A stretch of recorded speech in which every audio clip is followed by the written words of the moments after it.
کیا اب کے آلے کی مرمت کی ضرورت ہے؟ ہم مفت تشخیص پیش کرتے ہیں، بغیر کسی فون سفر کے اب کے دروازے سے لے کر واپس کرتے ہیں۔ مرمت سے پہلے قیمت بھیجتے ہیں اور صرف اب کی منظوری کے بعد آگے بڑھتے ہیں۔ سادہ، شفاف اور پیشہ ورانہ۔ تفصیل میں link. Dyson DC19 vacuum cleaner کا موٹر تبدیل کرنا ایک عام مرمت ہے جسے آپ خود بھی کر سکتے ہیں۔ یہاں ہم آپ کو قدم با قدم یہ عمل سمجھائیں گے۔ مرحلہ 1، مواد کی تیاری۔ موٹر کی تبدیلی کے لیے آپ کو چند بنیادی اوزار درکار ہوں گے۔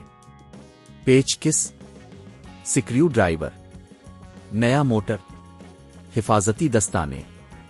مرحلہ 2، ویکیوم کلینر کو بند کریں۔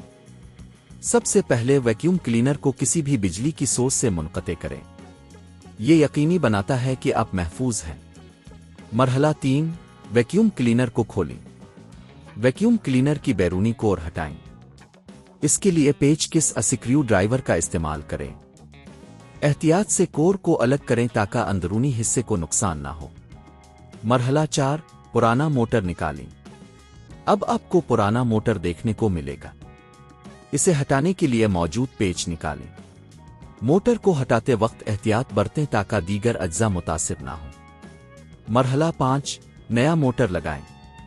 نیا موٹر لیں اور اسے اپنی جگہ پر رکھیں۔ اس کے ساتھ آنے والے پیچ کو دوبارہ لگائیں۔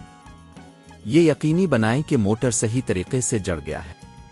مرحلہ 6، ویکیوم کلینر کو دوبارہ بند کریں۔ اب ویکیوم کلینر کی کور کو دوبارہ لگائیں اور اس کے پیچ کو اچھی طرح بند کر دیں۔ مرحلہ 7، جانچ کریں۔ ویکیوم کلینر کو بجلی کی سورس سے جوڑیں اور اسے آن کریں۔ چیک کریں کہ نیا موٹر صحیح طور پر کام کر رہا ہے یا نہیں۔ قیمت کا تخمینہ۔ یہ کام کرنے کے لیے اگر آپ خود کرتے ہیں تو صرف نئے موٹر کی قیمت ادا کرنی ہوگی، جو عام طور پر 3000 سے 6000 روپے کے درمیان ہوتی ہے۔ اگر آپ کسی ماہر سے یہ کام کروانا چاہیں تو اس کی قیمت 1000 سے 2000 روپے اضافی ہو سکتی ہے۔ اس طرح آپ اپنے ڈائسن DC19 ویکیوم کلینر کے موٹر کو آسانی سے تبدیل کر سکتے ہیں۔ کیا آپ کے آلے کی مرمت کی ضرورت ہے؟